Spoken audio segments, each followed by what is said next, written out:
So I Googled the 10 hardest races in the world, and what came up, number one, was this race called the Badwater 135. I thought it was a race where you ran like 20 miles, set up a camp, and then ran 20 miles the next day. So I called the race director up. He said, David, to qualify for my race, you have to do 100 miles. And I said, 100 miles in a calendar year? He said, no, 100 miles in 24 hours or less. He goes, there's a race on Saturday. And I called him up on Wednesday. Was that 4 days for me to get ready for this race? He said, if you qualify, if you do 100 miles, 24 hours or less, I might consider you my race. Went out there, got to mile 20, wasn't feeling too bad. Around mile 30, I started feeling my shins starting to get extremely sore. And I started to develop stress fractures, shin splints. I started feeling the metatarsals in my feet starting to break at around mile 50.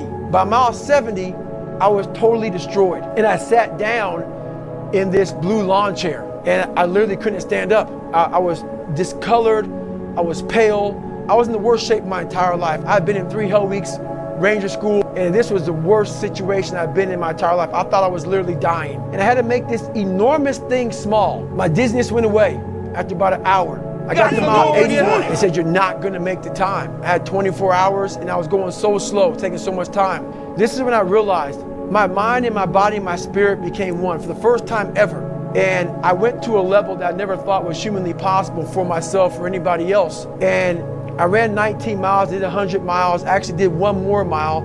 I did 101 miles in 18 hours and 56 minutes. Who's gonna carry the boats and the logs?